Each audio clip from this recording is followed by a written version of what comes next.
El ministro Pedro Franque responde a las patrañas de Keiko Fujimori con este tuit. Esta es la cuenta de Twitter del Ministerio de Economía. Miren lo que dice aquí. Resumen económico del 2021. En el año 2021 el Perú liderará el crecimiento económico en la región de América Latina, siendo uno de los dos únicos países cuya economía crecerá en 2 dígitos. Y efectivamente, ¿no? El Perú terminó siendo el país que más ha crecido en América Latina.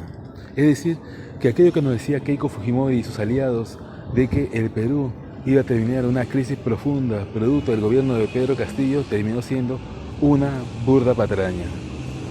Es verdad de que hay problemas que no se han resuelto, pero plantear de que el Perú esté en una crisis económica, ¿no?, como lo dicen los sectores de la derecha, es mentir descaradamente, ¿no? Ellos prácticamente te dan a entender como si el Perú estuviera en el primer gobierno de Alan García.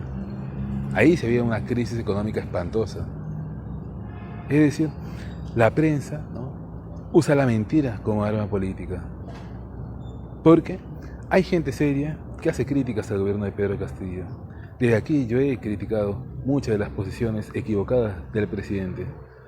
Pero de ahí a señalar de que el Perú está sumergido en una crisis profunda, ¿no?, es algo absurdo, ¿no? Y el ministro Pedro Franque con estas cifras demuestra de que Keiko Fujimori y sus cómplices mienten descaradamente. Es increíble cómo usan la mentira como arma política.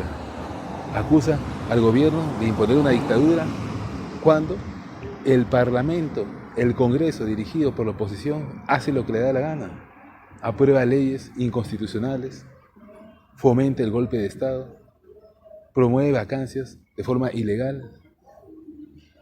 Hablan de que no hay libertad de expresión cuando aquí existe no libertad, libertinaje. Porque los periodistas dicen lo que les da la gana, difaman, calumnian con total impunidad. Eso no se permitiría en otros países.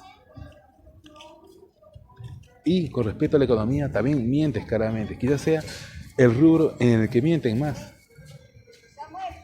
Te dan a entender de que el Perú, ¿no?, va a terminar en una crisis profunda como Venezuela. Pero no le dicen a los peruanos de que la crisis económica en Venezuela no es solamente por errores que tomó el gobierno de Maduro. Venezuela es un país que depende de la renta petrolera y ahí hubo una caída profunda del precio internacional del petróleo. Ellos nunca mencionan eso. Para deslegitimar a Evo Morales, ahí sí se acuerdan de que los países de América Latina dependen de las materias primas y dicen hubo crecimiento económico en el gobierno de Evo Morales porque estaba alto el precio del gas, ¿no? Es decir, no le dan mérito a Evo Morales. En cambio, cuando defienden el modelo neoliberal, nunca dicen de que esas cifras de crecimiento económico que ellos tanto se jactan es producto de que el Perú depende de los ingresos del cobre y los ingresos del cobre han estado altos. En parte Castillo también se ha beneficiado de eso. Pero ellos son descarados. Ellos dan a entender de que hay una crisis profunda cuando las cifras económicas lo desmienten. Se dan cuenta que tenemos una de las derechas más mentirosas del continente. Y eso es decir mucho, ¿eh? Porque la derecha latinoamericana miente, difama de una manera asombrosa. Pero la derecha peruana, bueno, es única.